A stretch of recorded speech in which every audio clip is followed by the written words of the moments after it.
Sallallahu ala Muhammad sallallahu alaihi wasallam. Sallallahu ala Muhammad sallallahu alaihi wasallam.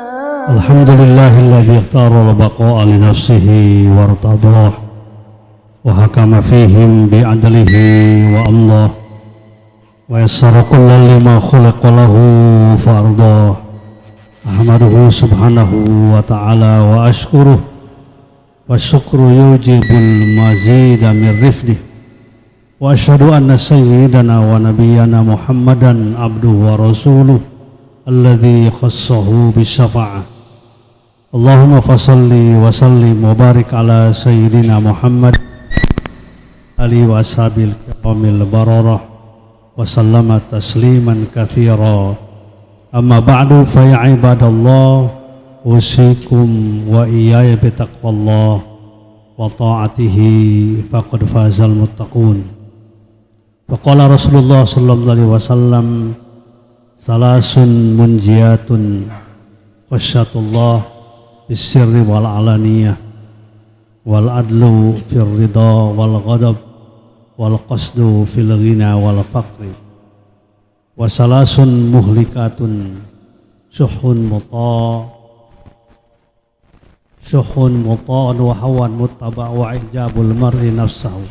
Sadaqallahul azim wa sadaqa rasulul karim wa nahnu ala dzalika minasy syahidin.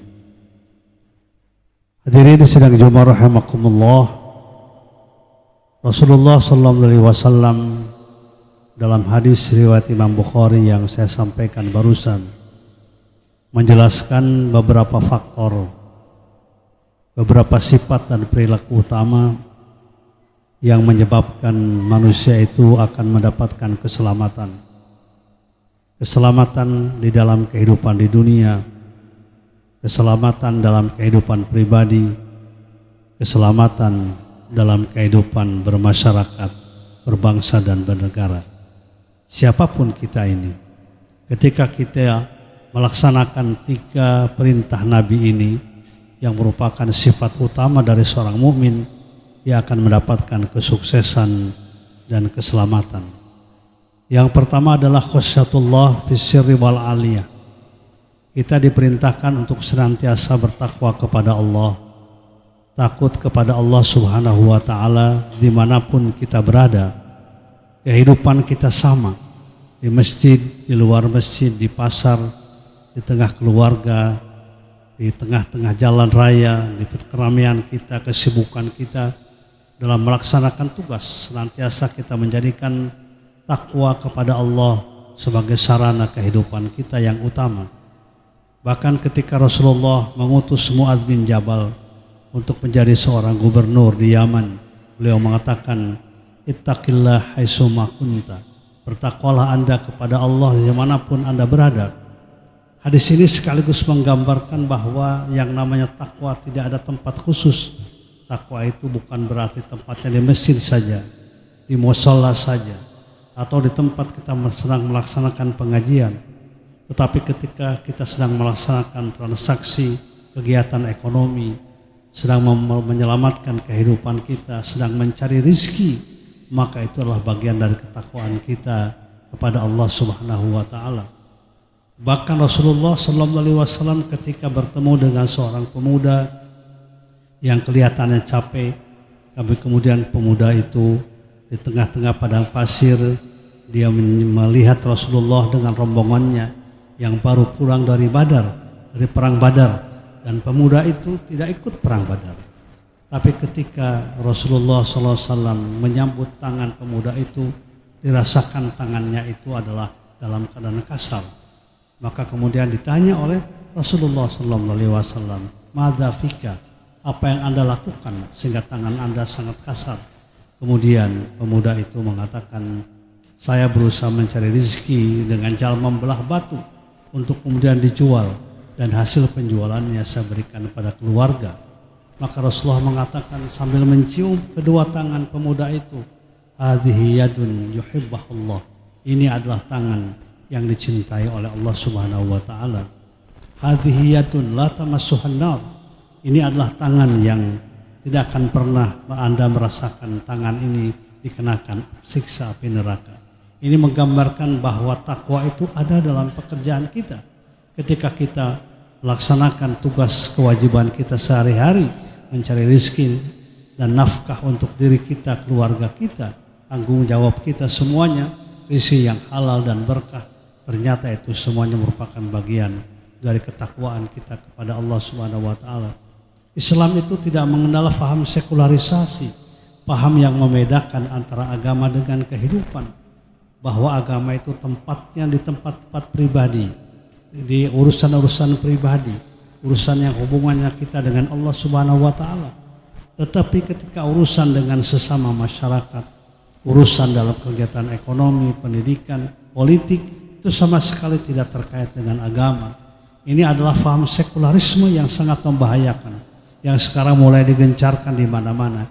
Islam itu adalah agama yang anti sekularisme.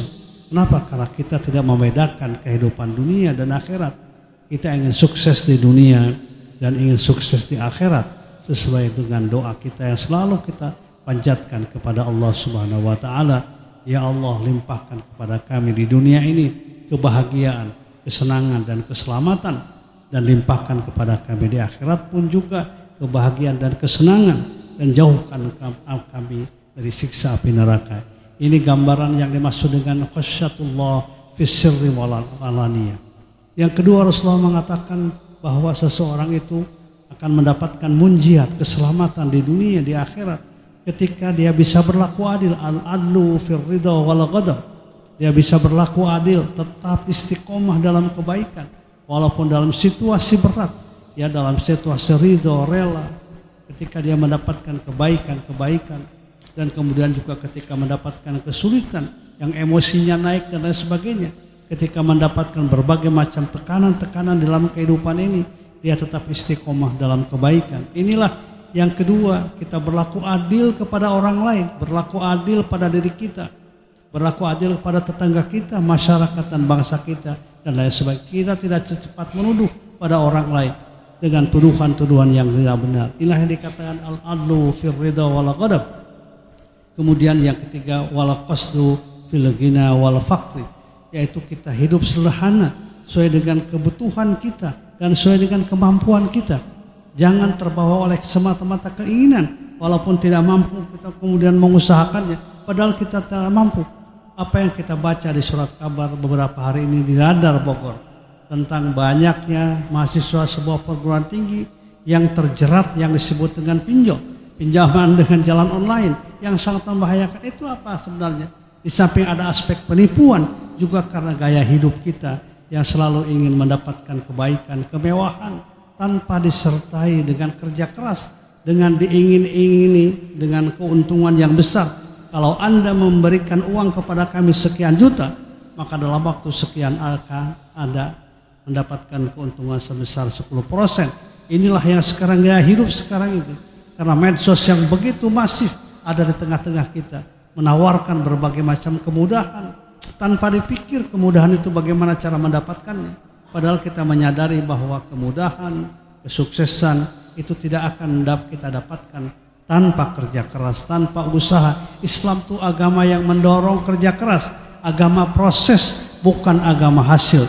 Agama proses, agama amal, bukan agama hasil, bukan agama natijah, bukan result orientation, bukan agama yang orientasinya pada hasil.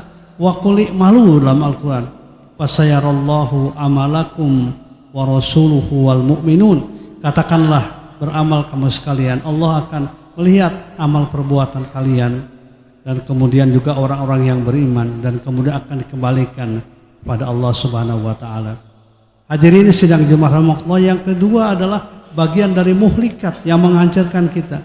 Banyak sekali yang perbuatan yang menghancurkan kita apabila kita punya karakter buruk. Apa yang antara lain dikatakan oleh hadis Nabi, hawan muttabaun. Hidup kita dikendalikan oleh hawa nafsu kita. bukan dikendalikan oleh wahyu, bukan oleh kalbu kita, tapi oleh keinginan kita, nafsu kita yang tidak terkendali. Kemudian yang kedua, syuhun muta'un, yaitu kekiran yang diikuti, yang disertai dengan berbagai macam arus. Kita hanya mementingkan diri sendiri tanpa kepedulian kepada orang lain. Kita dikejutkan dengan berita yang lalu, di satu kompleks ada satu keluarga 4 orang meninggal dunia yang tanpa diketahui oleh tetangganya, padahal sangat berdekatan satu dengan yang lain.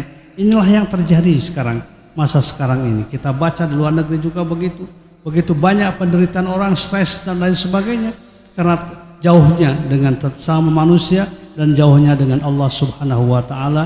Kemudian yang terakhir adalah wa'ijabul mar'i binafsi, seseorang bangga dengan dirinya, merasa lebih baik, lebih benar dibandingkan dengan yang lain. Inilah yang dimaksud dengan nasihat Rasulullah yang disebut dengan munjiat, bagaimana perilaku-perilaku yang akan menyelamatkan dan bagaimana muhlikat, perilaku-perilaku yang akan menyebabkan kita menjadi orang-orang yang tidak mendapatkan kebahagiaan tetapi mendapatkan kecelakaan di dunia ini maupun di akhirat. Mudah-mudahan Allah Subhanahu wa taala selalu membimbing kita sehingga tetap kita berada dalam koridor keimanan, ketakwaan kepada Allah Subhanahu wa taala. Amin ya rabbal alamin. Jalanallahu wa iyyakum minal faizin al aminin wa adkhalana wa iyyakum fi sumratil muwahhidin. A'udzubillahi minasyaitonir rajim. Bismillahirrahmanirrahim. Innal ladzina amanu wal ladzina hajaru wa jahadu fi sabilillah ulaika yarjuna rahmatallah wallahu ghafurur rahim wa qur rabbighfir warham wa anta arhamur rahimin.